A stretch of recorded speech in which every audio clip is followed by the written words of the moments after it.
त्रस व स्थावर लोक। द्विंद्रियाद्यस्त्रसाह अर्थात दो इंद्रिय आदि जीवों की त्रस जीव कहते हैं। जहाँ त्रस जीव पाए जाते हैं अथवा रहते हैं, उस स्थान को त्रस नाली कहा जाता है। त्रस नाली को ही त्रसलोक तथा इसके बाहर जहाँ सिर्फ स्थावर जीव रहते हैं, उसे स्थावर लोक संज्ञा से संबोधित किया गया है।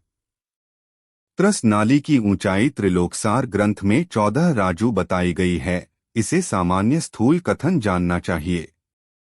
सूक्ष्म कथन करते हुए यतिवृषभाचार्य लिखते हैं, त्रसलोक का प्रमाण।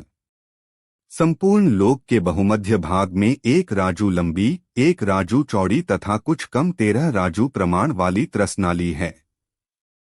कुछ कम का प्रमाण 3,21,62,241 धनुष सहित 2/3 धनुष है। कुछ कम के प्रमाण का स्पष्टीकरण। लोक की ऊंचाई 14 राजू है। इसमें 7वें नरक के नीचे 1 राजू प्रमाण कलकल नामक स्थावर लोक है, जहां त्रस जीव नहीं रहते, आथ उसे घटाकर 13 राजू कहा है।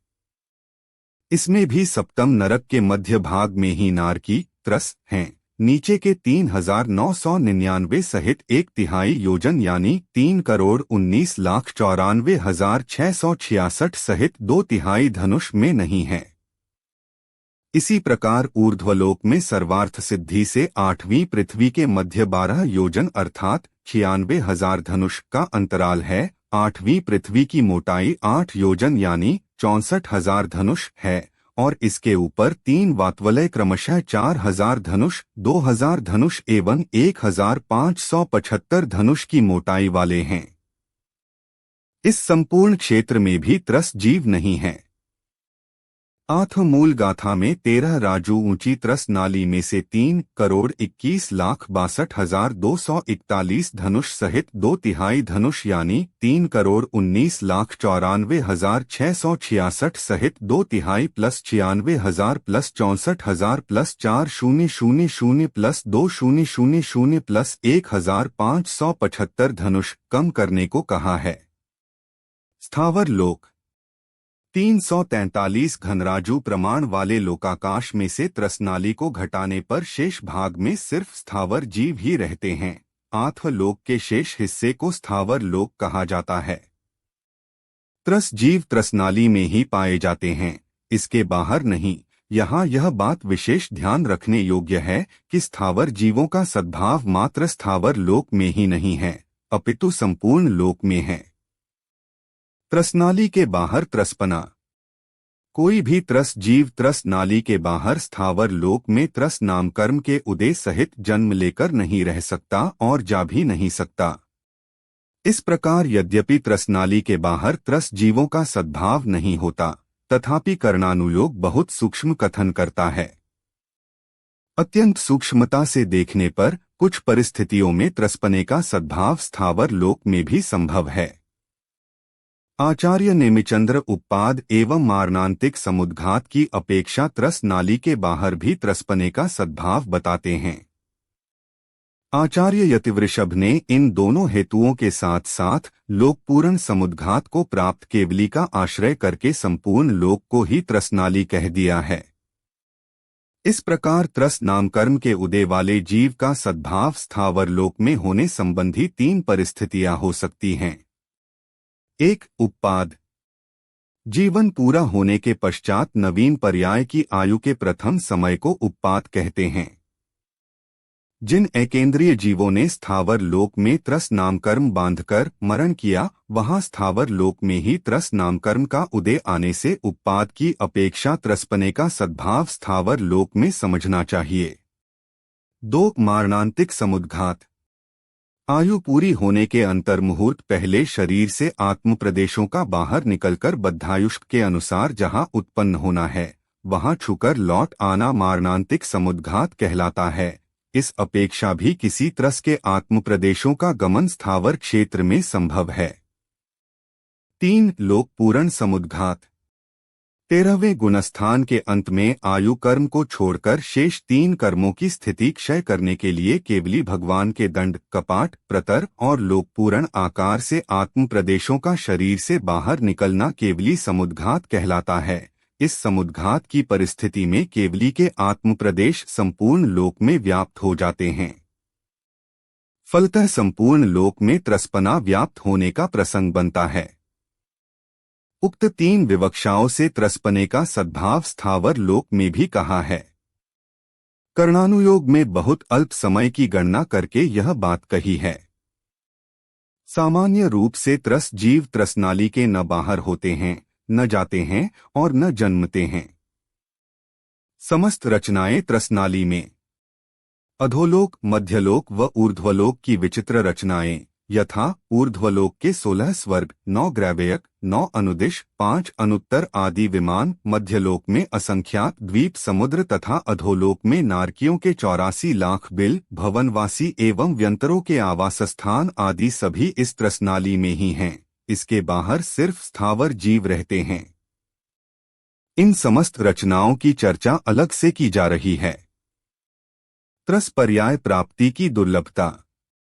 यद्यपि त्रसनाली का विस्तार भी बहुत है, तथापि यदि स्थावर लोक से तुलना करें तो त्रसनाली का क्षेत्र नगण्य है।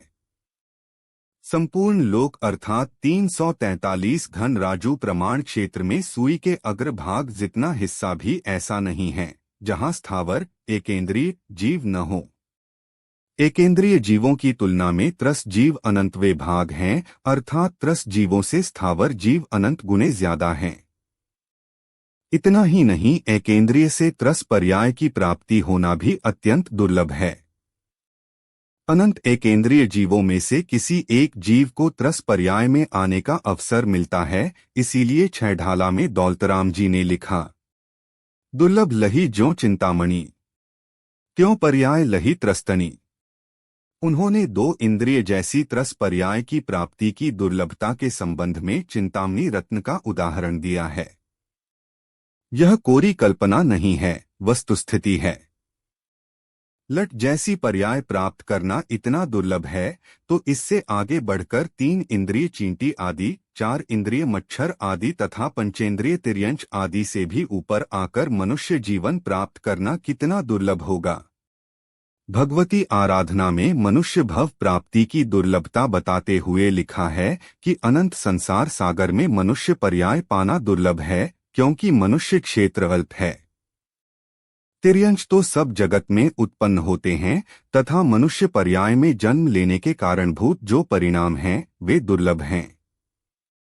आठ अत्यंत अत्यंत दुर्लभता से प्राप्त मनुष्य देह, उसमें भी जैन कुल जिनवाणी पढ़ने सुनने का अवसर पाकर अब हमें अपूर्व पुरुषार्थ पूर्वक अपने चैतन्य स्वरूप भाव लोक में विचरण करने का पुरुषार्थ करना चाहिए। यह अवसर खोने योग्य नहीं है।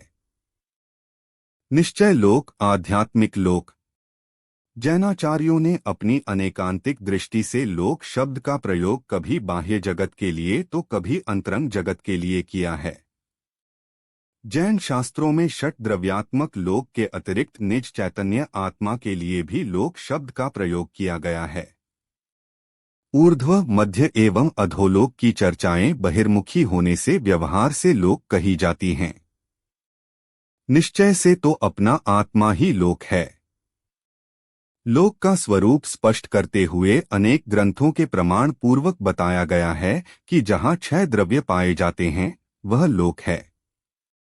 ज्ञान में भी 6 द्रव्य ज्ञात होते हैं, झलकते हैं, अर्थात एक प्रकार से ज्ञान में भी 6 द्रव्य रहते हैं। इस अपेक्षा से ज्ञान आत्मा को भी लोक कहा जा सकता है। इस प्रकार का भाव बृहद द्रव्य संग्रह के निम्न कथन में व्यक्त हुआ है। जिस प्रकार दर्पण में प्रतिबिंब झलकते हैं, उसी प्रकार आदि, मध्य और अंत रहित शुद्ध बुद्ध एक स्वभाव वाले परमात्मा के संपूर्ण निर्मल केवल ज्ञान में शुद्धात्मा आदि सभी पदार्थ आलोकित होते हैं, दिखाई देते हैं, ज्ञात होते हैं। इस कारण वह आत्मा ही निश्चय लोक है अथवा उस निश्चय लोक रूप निज शुद्धात्मा में अवलोकन ही निश्चय लोक है। आगमों में जहाँ 1 और 3 लोकों का विस्तृत विवेचन किया है, वहीं दूसरी ओर उस लोक से दृष्टि हटाकर अपने चैतन्य लोक को जानने, पहचानने एवं उसी में समा जाने की प्रेरणा भी स्थान स्थान पर दी गई है। आचार्य यतिवृषभ तिलोपनत्ति नामक ग्रंथ में 5776 गाथाओं में तीन लोक के स्वरूप की विस्तृत चर्चा करने के उपरांत अंत में लिखते हैं कि ऊर्ध्वलोक, अधोलोक और मध्यलोक में मेरा कुछ नहीं है। ऐसी भावना रखने वाला जीव ही अक्षय सुख को प्राप्त करता है। इस प्रकार परम सुख को प्राप्त करने का उपाय तीन लोक के सर्व पर पदार्थों में पर बुद्धि तथा अपने त्रिकाली ध्रुव आत्मतत्व में अपनापन करना ही है। यही द्वादशांग में जिनवाणी का सार है। जिनागम में इसे ही सारभूत कहा है। इसे ही काम क्रोधादि समस्त विकारों को जीतने का मार्ग बताया है। लोक की विस्तृत चर्चा को पढ़ सुनकर हमें निश्चित रूप से उस दिव्य केवल ज्ञान की ही महिमा आती है, जिसमें यह लोकालोक हाथ पर रखे आंवले की तरह स्पष्ट झलकता है। केवल ज्ञान की एक समय की पर्याय की इतनी सामर्थ्य है कि उसमें लोकालोक के समस्त पदार्थ अपने गुण पर्यायों के साथ में स्पष्ट झलकते हैं। इस प्रकार निःसंदेह यह कहा जा सकता है कि अपने अनेकांत में चिंतन पूर्वक जैनाचार्यों ने लोक के संदर्भ में भी अलौकिक चिंतन प्रस्तुत किया है। यह चर्चाड़ा संजीव गोधा जी की तीन लोक से की है। त्रसलोक व स्थावर लोक का वर्णन पूर्ण हुआ। आगे अधोलोक की चर्चा की जाएगी। जिनवाणी माता की जय।